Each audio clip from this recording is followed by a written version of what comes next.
For this part one, we are in middle of March and we will be spraying today. Today we're going to do an initial burn down of the field along with a little bit of a pre-emergent. So I got the spray tank all loaded up, about to go get it hooked up to the tractor. And I'm going to take you through a little bit more about the spray tank. It's been modified, but very budgetable tank that a hobby farmer could afford to do what we're kind of doing out here today. Real quick, I want to show you what we're working with here. This is a 4-acre field out here, and we've got it cut into 3 different quadrants. And the back field is what we're working in today, and it's almost exactly 1 acre. So for everything we're doing today regarding chemical application, our rates will be based on 1 acre. So let's go get this thing hooked up and sprayed up.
Take a quick opportunity to show you what we have going on here.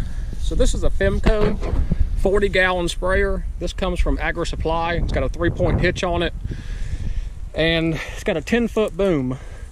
Well, what I've done is I've actually added a foot arm and an additional spray nozzle to give me a 12-foot spray width. That's just that many less passes I have to go over the field with. The other thing I wanted to show you is the pump system. So I upgraded this to a 4.5-gallon high-performance, high-flow pump. Much better application for this bigger field when you're putting out 30, 40, 50 gallons. So this is about a $400 price point, I believe, maybe an extra $100 into it, but it's a great little setup for hobby farming out here getting this field sprayed out.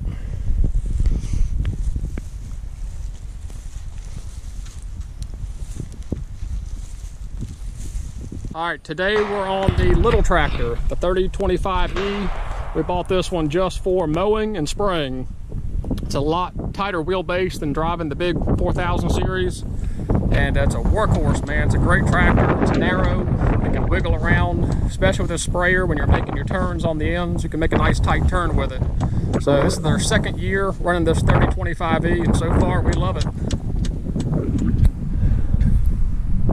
Go through this one more quick time just so everybody knows what's going on here. I hope this is helpful, and if you've already got a sprayer, maybe you can learn how to improve it, or if you don't have one, this may help you guide into what might work for your application.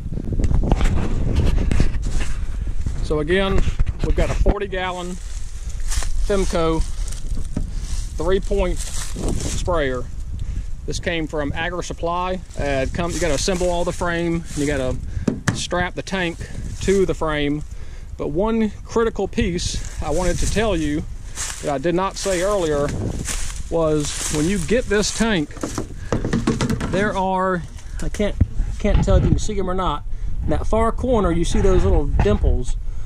The manufacturer's manual said to run bolts into those dimples from the bottom to secure the tank to the frame. Well, a friend of mine, when doing that, and it got to rocking and bouncing around, those actually broke internally and the tank leaked really bad. So when I bought this tank, I decided not to put those bolts in and just have these straps that also come with it. So it's kind of redundant.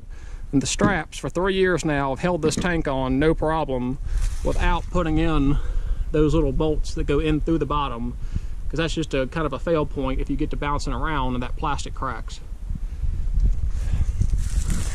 It's a great sprayer. This is year 3. We use it twice a year, spring and fall, and it's worked great so far for us. Made a few modifications to it to make it even better. So for about a total investment of maybe $450, you end up with a pretty good sprayer that can do your hobby farming type level. You wouldn't want to do anything much over an 1.5 acre, 2 acre field with it, but it certainly does work for a smaller application. Real quickly regarding the chemicals we're actually spraying today. So we're spraying two things. We're spraying Valor, which active ingredient flumioxin, and we're spraying glyphosate with a built-in surfactant. I think it's just the FarmWorks 41% glyphosate, and the glyphosate is for a systemic kill, and then the flumioxin is a contact burn. It's not a systemic, it's a contact burn, but it's also got pre-emergent properties. So that flumioxin is not only going to help be a broad spectrum burn down for the initial burn, but it's also going to have some residual pre-emergent properties for later when we come in here to plant the sunflowers. As long as we get a good inch of rain between now and then, which we should have an inch of rain coming next week, to work that into the soil, we should be perfectly fine. Now there is a 30-day setback when applying 2 ounces per acre. So we've got a 30-day setback, so that's perfect. End of April is when we'll be planting these sunflowers. You can increase your rates, but you then have to increase your setback time. So just make sure you always read your label.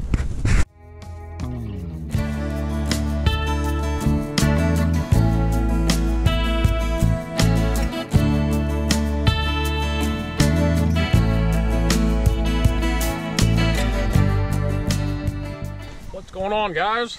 All right, it is 2 weeks later after spraying. We sprayed 2 Saturdays ago.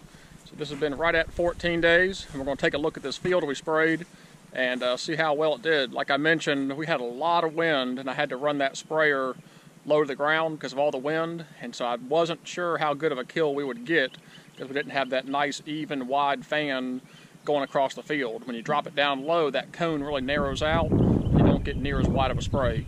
So we're out here, let's take a look at what we got.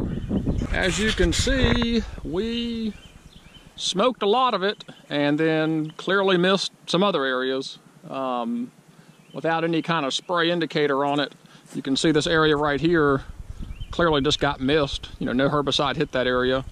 But the areas where the herbicide went across, you can tell it is toast. It knocked it out. One interesting note, you can see up the hill is really green. Pretty sure that is all clover, which found out through a buddy of mine. He started spraying his clover at 1 ounce per gallon to control weeds and grass in his clover plot. And he had promised me that at 1 ounce to the gallon, glyphosate would not kill clover. It would stress it out, but it wouldn't kill it. Now, when I saw the clover out here, I was wondering at my 1.5 ounces to the gallon of glyphosate if that was going to kill it or not. And I'll be really curious to see how stressed that clover is, because it may have withstood 1.5 ounces to the gallon of the glyphosate. So let's go take a look at that clover and let's walk around the field and take a look at everything.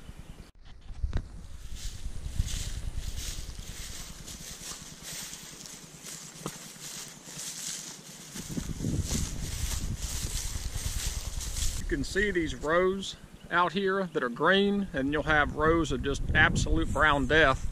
And that's what I was talking about when I was worried about the wind being so high when we sprayed, is if I was able to have lifted that boom up a lot higher, I'd have got a wider cone, and these same passes most likely would have picked up those areas that did not get hit. You can see everything that got missed is very linear, and if I could have raised that boom up higher, then I most likely would have widened that cone out and have picked up, you know, all these edges that did not get killed. So a factor of the wind, it was kind of outside of our control. I only had that 1 day to spray, so I had to spray it. So I really didn't have an option, but ideally you would not be spraying in, you know, sustained 10-mile-an-hour winds. It just makes it really, really tough. And you don't want to spray early in the morning when the dew is still on everything, because the herbicide doesn't take as well. So in the morning typically is when there's going to be lower wind. But again, if you're in the morning and there's dew out here, then that's going to affect your treatment as well. So you're fighting a lot of factors out here with the dew and the wind, timing, you need sunlight, of course. So there's a lot of factors, and when you don't have a ton of disposable time, you kind of have to go with what you got. And that's what we ended up with here, is the environmental factors kind of got us a little bit. But for the most part, the field did get burned down pretty good. But we'll be doing another application at the time of planting that'll take out the rest of this stuff, so I'm not too terribly worried about it. All right, I want to look at this clover real quick. This is really interesting. So where the herbicide did hit the clover, you know, in really good concentrations, it did kill it. But the areas that may have just got a little bit of mist or an overspray, it really didn't affect it whatsoever. I mean, the leaves are barely curled on the clover, and it's not showing much sign of stress at all, where, you know, even a little bit of herbicide landed on it. That's pretty interesting. You can see that row right there didn't get touched. And when you come over to where it did get sprayed, you can see all the chickweed died. The chickweed died in amongst the clover, but some of this clover that directly got herbicide on it is not even impacted. So that tells you right there that clover absolutely has a glyphosate resistance. So certainly something you might want to try for your clover food plots is going there with low-dose glyphosate to take out all those broadleaves and grasses. And you might get a little stress on the clover, but it should bounce right back. So I'm going to keep in my brain for next year, if I come out here to spray and there's a lot of clover, I'm definitely going to have to run up my glyphosate rates to account for that. But again, when it gets hot and we come in here and till and disc all this up, clover really isn't going to be the problem come summertime for the sunflowers. But again, we're trying to kill as much as we can just to prevent, you know, as much vegetation from trying to grow beneath the sunflowers. All right, so we're down here at the far end of this field at the lowest point where it stays really wet, and it actually makes it difficult for disking if it doesn't dry out, you know, good enough. And you can tell it's really wet by all the rushes that are in here. Those are all soft rush, and they're a little bit stressed out from the spraying, but they're pretty tough plants. I don't know it's going to kill them at all, but when we come in here to disc it, the disking will take all those out. And again, not a weed or a plant rather that's going to affect the sunflower crop at all. Once we disc it and turn it under, that'll pretty much be the end of it. But you can see from this end of the field, we got a pretty good kill. I mean, I'd say 90% of this field is burned down. I mean, that's kind of what you know, best you could hope for considering the wind factor. Debated coming in here and spraying it one more time, but given that we're mostly knocking out the cool season weeds and the oats that were in here from the food plot, I'm just not too worried about what's remaining in here. I think it'll really be important when we come in here to plant the sunflowers. When I do that burn down, those will be a lot of the spring and summer weeds that are coming on, you know, towards the end of April. So 2 weeks from now, you'll really see that pop of the summer weeds, and those are what we're going to want to make sure to knock out pretty good. But again, for right now, what's remaining in here, not too worried about. Shouldn't be compromising at all to the sunflowers.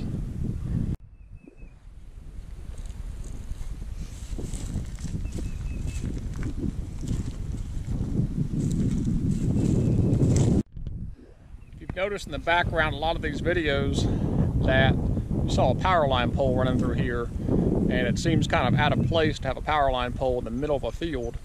Well, we actually set these poles for the specific purpose of dove hunting.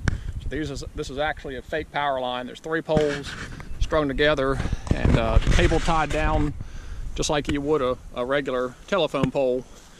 And the birds come in here and they love to light on that wire up there, and it allows you just a nice place in the middle of the field to attract the birds, because otherwise they typically land all in the perimeter trees, and when you're trying to shoot them coming to the tree, it can make it tough for recovering them in the woods.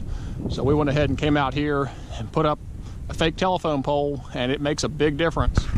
The birds, when they come in committed to sitting on that wire, and it gives everybody a chance in the field, you know, to shoot at them, and they're not going to the tree line coming to the middle of the field. So it wasn't that hard to do, but it certainly took some labor.